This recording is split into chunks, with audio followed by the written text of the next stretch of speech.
Hello everyone. So we'll solve a very nice problem on different types of kinematics in the very several coordinate frames that we have been looking at. Okay, so I'm going to pull up the problem and then we'll write a problem statement here. So I have a nice figure for you, which is better than what I would have been able to draw here. Okay, so here is the situation that is given to us. Okay, so there is a particle traveling along a certain path.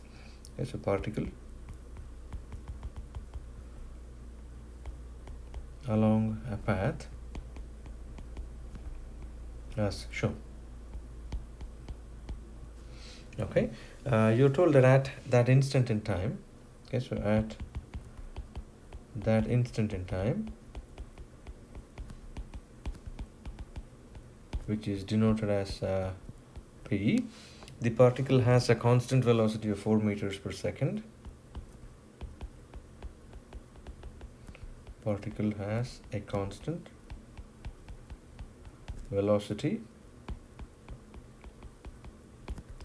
of 4 meters per second. Okay, the radius of curvature of the path at that instant in time is also given to us. The radius of curvature of the path at that instant is given to us as 2 meters. Okay, then we are given some additional information. At the instant shown, the value of r and theta are given to us. At the instant shown, okay, r is given to us as 2.5 meters. Theta is given to us as 30 degrees, and then beta, which is the angle that you're seeing, is given to us as 45 degrees. Okay, and as you can see, this is the direction of travel of the particle as such, and here is the direction of the velocity vector.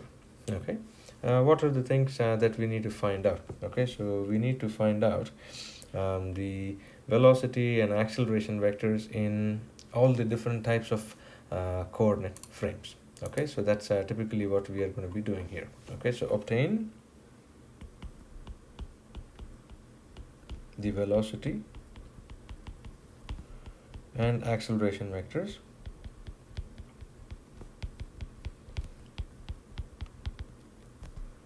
in the various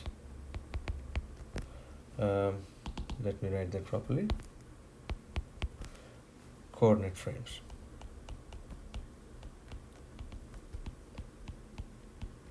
Okay, particularly I'm interested in finding the velocity and acceleration vectors in the normal tangential, the radial transverse, and the Cartesian coordinate frame. Okay, so that's typically the question that I've been asked. Okay, so this essentially means that we have to express v of t and a of t in all the frames we have studied.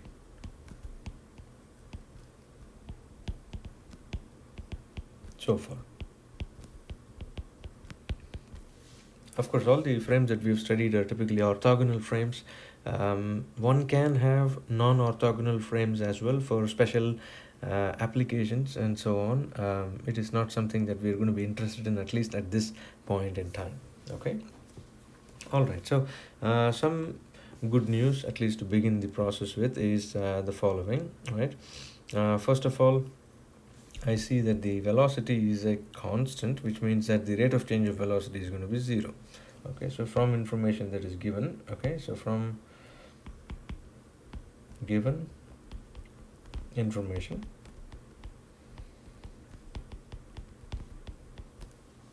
I see that the velocity is a constant. Okay,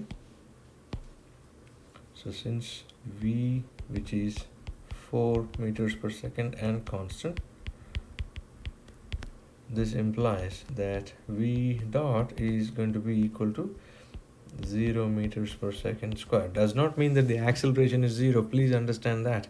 We have already gone through this in lectures a couple of times, hopefully by now, that if excuse me, if the path is a curvilinear path, there is going to be a normal component of acceleration, right? We also know that the radius of curvature rho is 2 meters at that instant in time. Okay, using this information, I can first write out the velocity and acceleration in the normal tangential coordinate frame. This is easy. Okay, so in the normal tangential coordinate frame,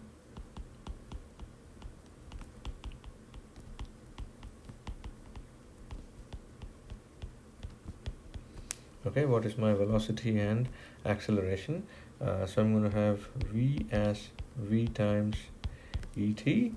Okay, so this is just going to be 4 times et, so many meters per second. Okay, and then I'm going to have acceleration as v dot et, v square by rho en, but v dot is 0 as we just found out, which means that the acceleration vector, okay, is just going to be v square, which is 4 square divided by 2 in the en direction, or 8 times en. Okay, so which essentially tells me that v is 4 et and a is 8 en units, meters per second, meters per second square. This is in the normal tangential system. Okay, so that's the first thing that we found out. Now, to do the rest of the problem, we have to perform a coordinate transformation. Okay, so to perform the coordinate transformation, I need to do a few things, but the first thing is this. Okay, so to figure out A and V in other frames, we need to perform coordinate transformations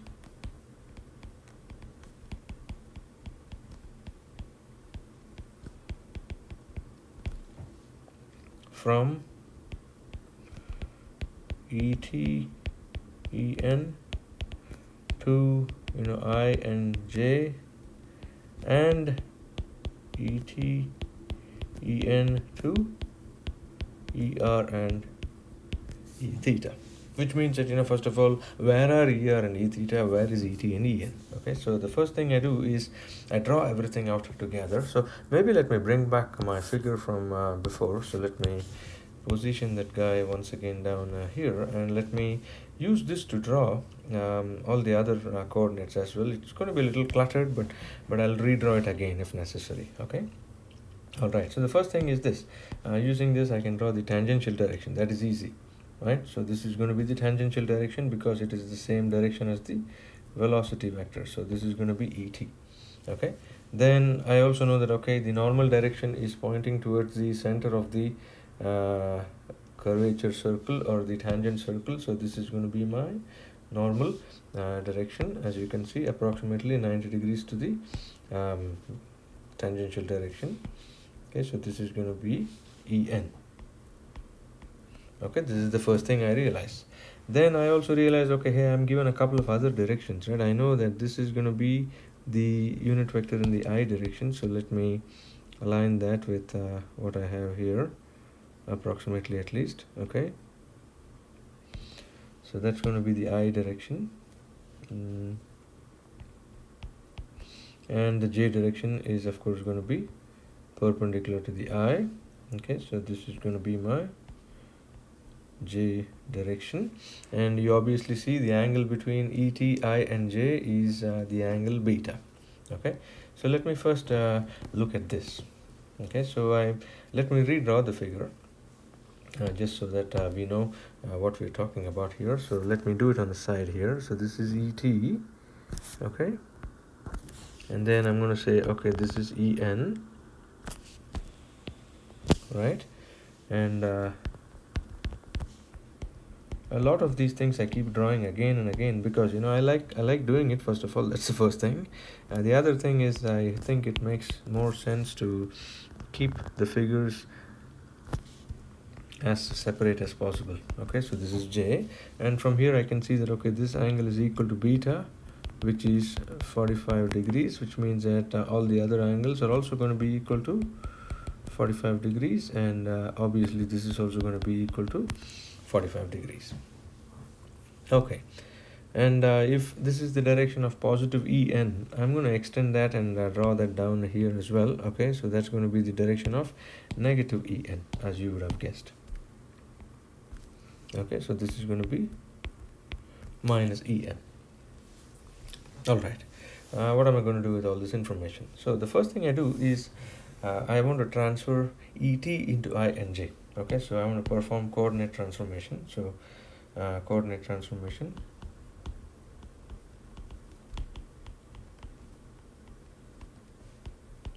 Et into I and J. Okay, that's the first thing I'm going to be doing, which means that I'm going to draw only Et and I and J. Okay, so draw Et, and then I'm going to draw the I and the J directions. Okay, so I'm just going to draw them out here.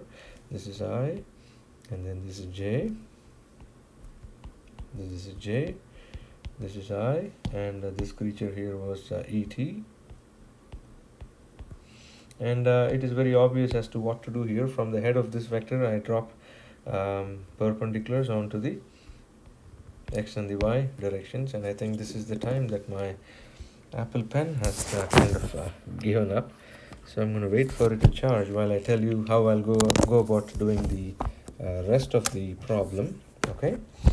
So essentially what I'm going to do is I'm going to take Et, and then I'm going to drop perpendiculars onto the I and the J directions. I know the angle between I and Et is 45 degrees. And then I'll find components of Et along these different directions. I'll go ahead and do the same thing for En.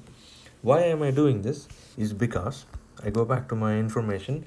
I know velocity in the Et and En coordinate frame, which means if I transform Et into the I and J, I can just do a substitution and I can obtain the velocity in the ij coordinate frame.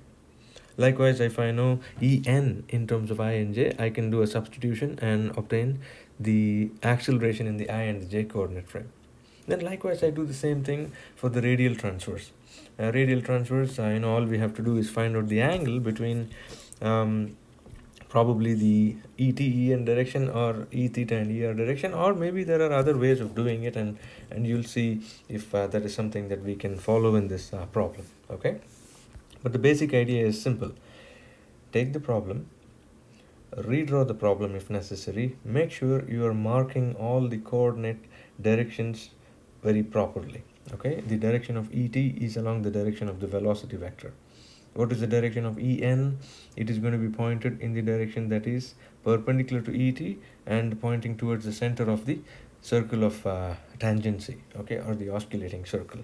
And I think this is sufficient time probably for my Apple Pen to have charged up a little bit at least until I finish this problem, hopefully. Let's see if that is indeed the case. Okay. All right, so here is the angle of 45 degrees that we have. This is 45 degrees. From the head of this guy, I drop a perpendicular on here. I drop a perpendicular on here. Okay, this is going to be the component of Et in the I direction, component of Et in the J direction. Okay, so this is going to be magnitude of Et times cosine 45. This guy here is going to be the magnitude of Et times sine 45. Magnitude of Et, which is the same as the magnitude of En, is equal to 1. Okay, which means that I can say Et is equal to cosine 45i sine 45j.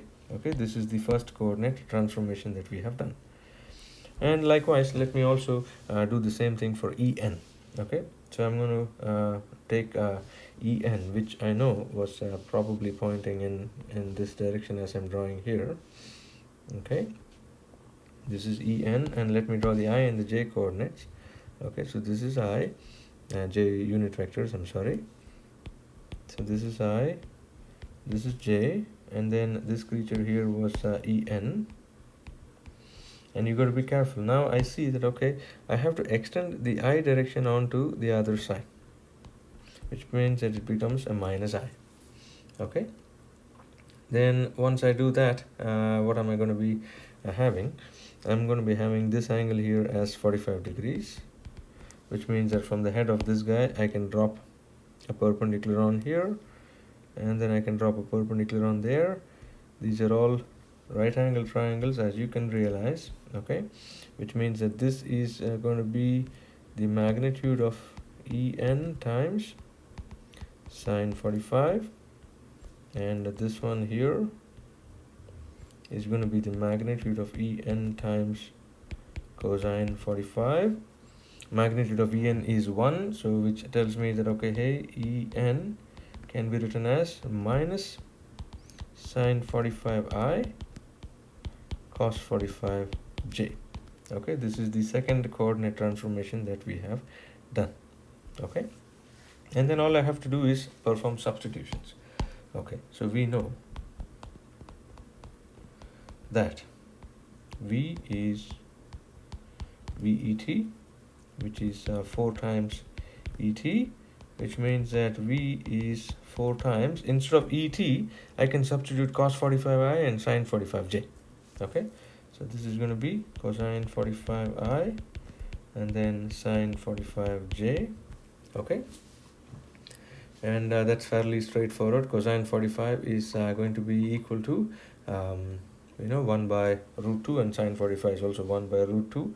Okay, so which means that V is going to be 4 times cosine 45i, 4 times sine 45j, so many meters per second. So we were able to find this in the Cartesian frame. Likewise, okay, I'm going to have acceleration, which is 8 times En, right? This was obtained from before. You can go back and see. Okay, we obtained acceleration as 8 times En. Substitute for En. This is going to be 8 times minus sine 45i cosine 45j, which tells me that, okay, acceleration in the Cartesian frame is minus 8 sine 45i, 8 cosine 45j, so many meters per second square. And of course, please do simplify this sine 45 and cosine 45. Right now I don't have these in front of me. Actually I do, but let me maybe quickly write it out. Okay, so this is going to give me 2.83i and 2.83j, so many meters per second, and the acceleration is going to give me minus 5.66i plus 5.66j, so many meters per second square. Okay, so we have found out the acceleration and velocity in the Cartesian frame. Okay, so this is in the Cartesian frame.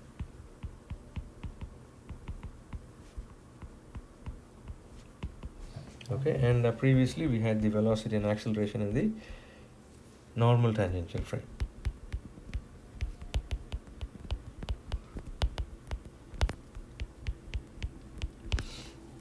All right, so next is we want to go and find out, okay, what are the radial and transverse components of the velocity. Okay, so radial transverse.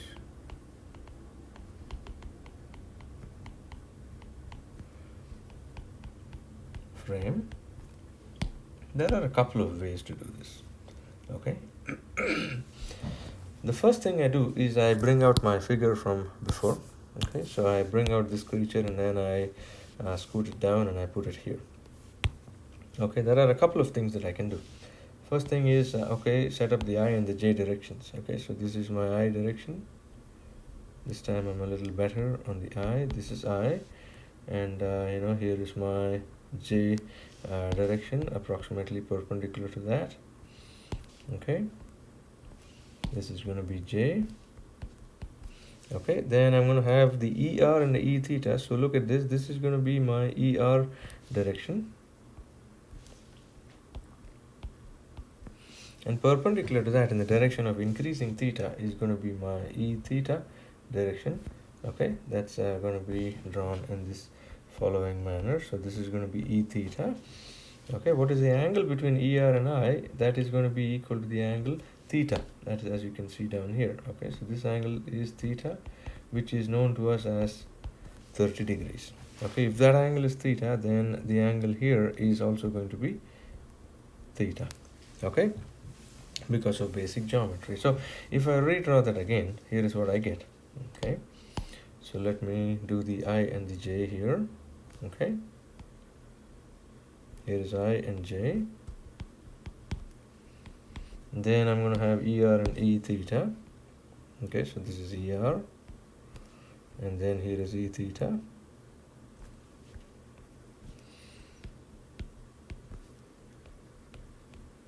And I know that this angle is 30 degrees, so that this angle is also 30 degrees.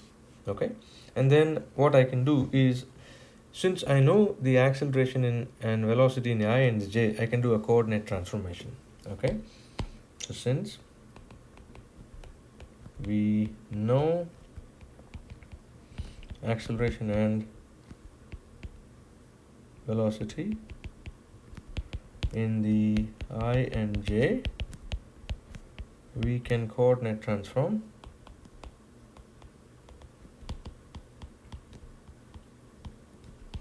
I to ER E theta and J to ER E theta to obtain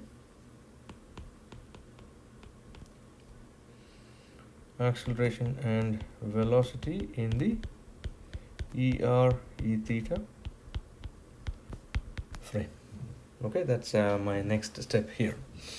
Okay, and while I'm doing that, I think I'm suspecting that my pencil is probably running out of charge, but let me very quickly go and tell you something. Here I chose to do the transformation from IJ to ER and E theta, but I can as well easily do a transformation from ET, EN to ER and E theta. Okay, that is also completely legal. Okay, so for example, if I did the following, just to mess up my figure here, if I did the following along the direction of the velocity vector, okay, this is going to be the direction of the tangential unit vector, and then the direction of the normal unit vector is going to be in this way. Okay, so this is going to be En, and of course if I know the angle of theta as 30 degrees and beta as 45 degrees, this angle here is going to be beta minus theta. Okay, so this is going to be beta minus theta, which is 15 degrees. So we could also, just to make a note of it, we could also transform ET and EN into ER and E theta to get the acceleration and the velocity in ER and E theta. Okay, so they are both going to give you the same answer. Okay, so there are two ways to do this now. So we have two ways to do this, and let me take mom, I have a dilemma. Let me take the fastest way to do this. Okay, the fastest way to do this actually is by using ET and EN. Okay, so what I'm going to do is while I'm having ER and E theta here, I'm going to draw, okay, here is ER, and here was E theta. Okay, sorry, right, and then let me draw the ET and the EN as well. So you see, I'm going to draw ET here,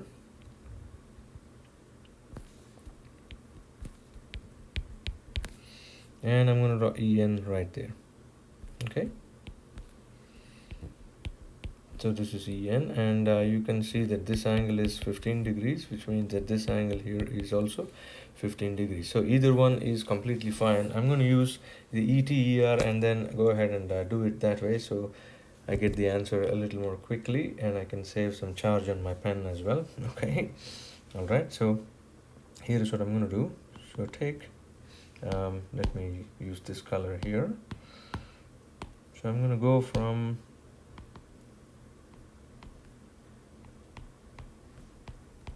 ET, to ER, E theta. Okay. And why is this faster is because, when you look at the velocity, it has only an ET component. When you look at the acceleration for this problem, it has only an EN component. So that is why I'm choosing this particular method. Okay. So I'm going to do a coordinate transformation. I'm going to bring out this guy here. Okay.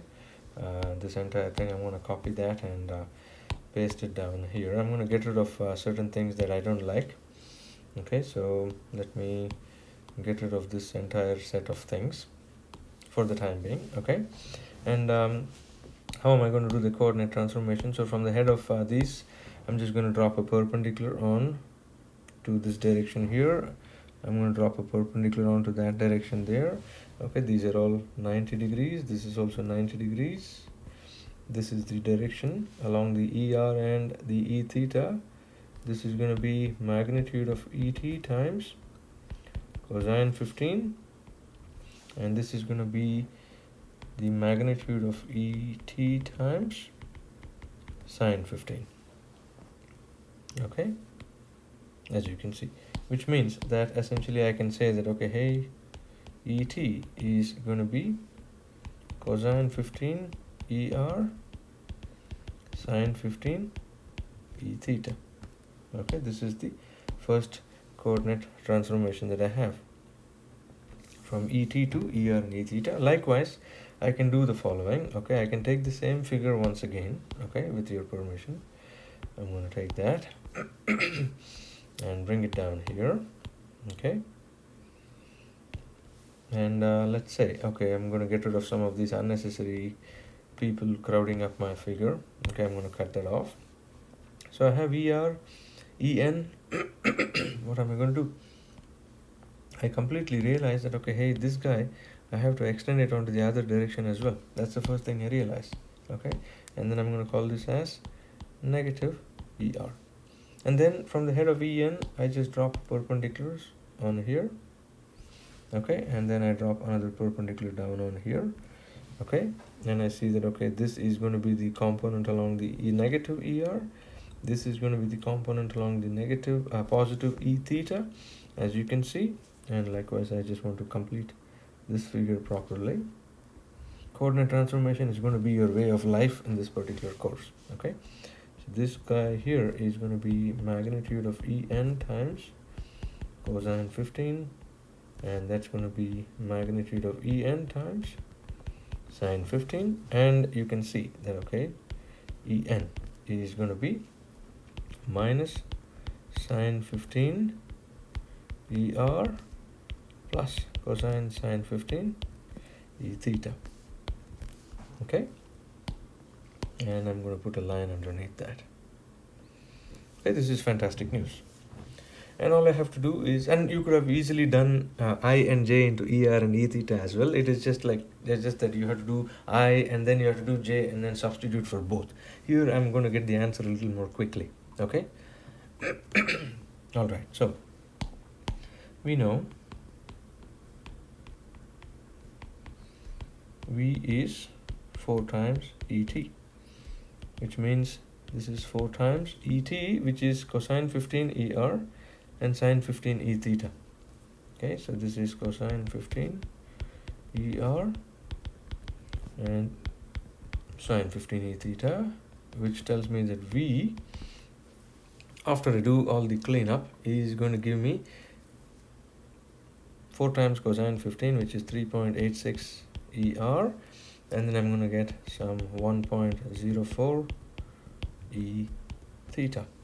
Okay, this is so many meters per second, and this is an important and a nice result. And let me do a couple of other things with this result. Okay, look at this. Okay, so we know further also that V in the radial coordinate system is r dot ER plus r theta dot E theta, right? which means by comparing,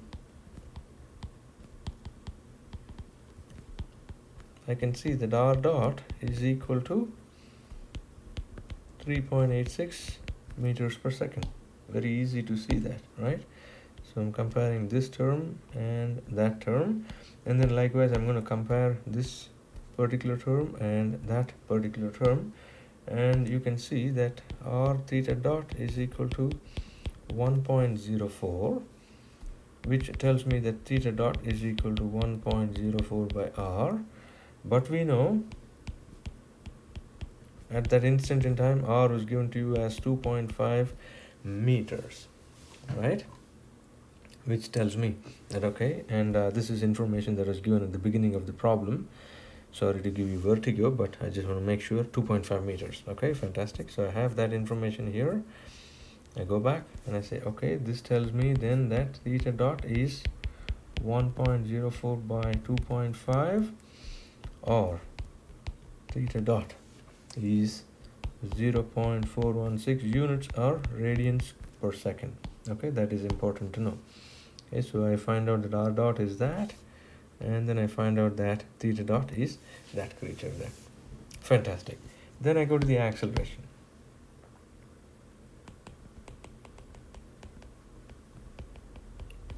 Okay, look at the acceleration. A is 8 en, right? We knew this. But then en we had written as minus sine 15 er cosine 15 e theta.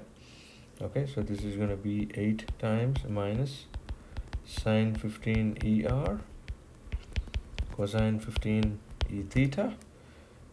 Simplify. A is going to give me the following. Okay, in the er and e theta coordinate frame, this is going to be minus 2.1 er and then plus 7.73 e theta, so many meters per second square. And let me do something else with this too. Okay, compare with A is equal to r double dot minus r theta dot square er 2 r dot theta dot r theta double dot e theta. Look at this. Let me take a different color. This guy is going to be the same as that big guy there, and then this little fellow is going to be the same as that big guy there. That's very scary.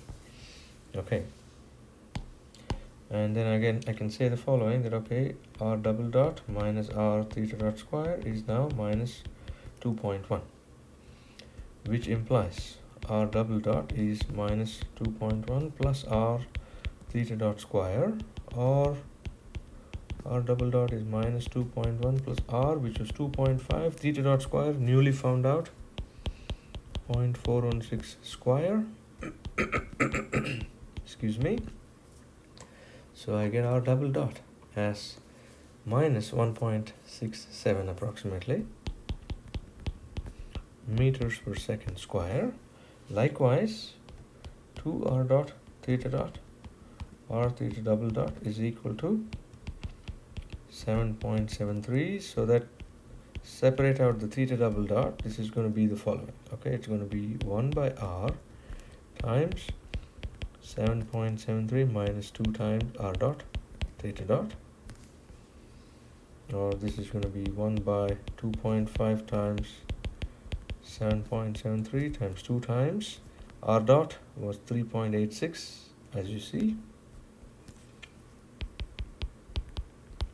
times 0.416. okay, so which tells me that theta double dot is approximately 1.81 radians per second square. Important things are underlined. Okay, and so in summary, here is the summary of the problem.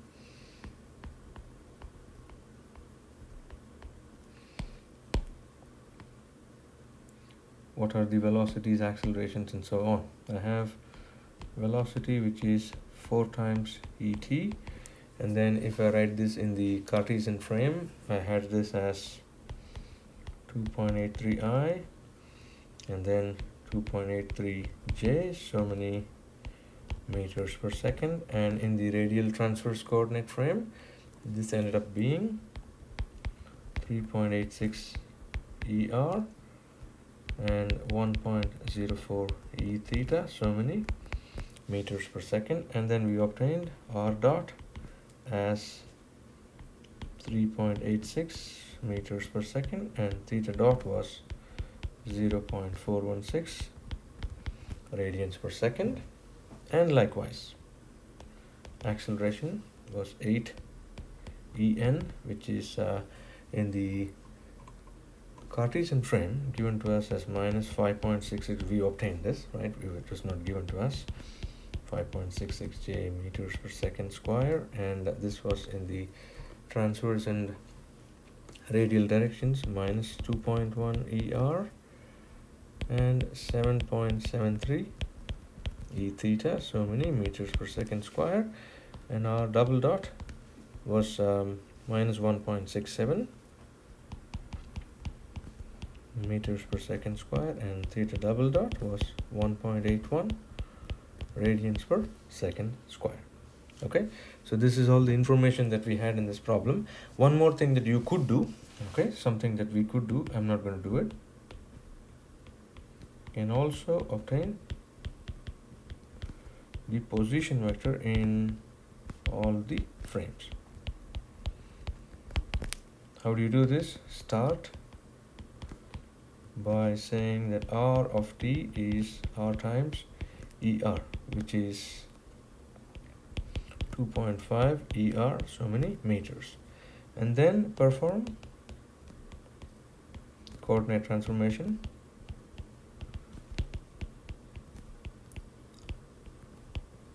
from er to I and j and er to et and en. Okay, this will give you the answer for that particular aspect of the problem as well. It was not asked to us, but this is something that I just want to post it and say, okay, we can also do this. All right, thank you so much for your patience, and I hope you have a great day. Bye bye.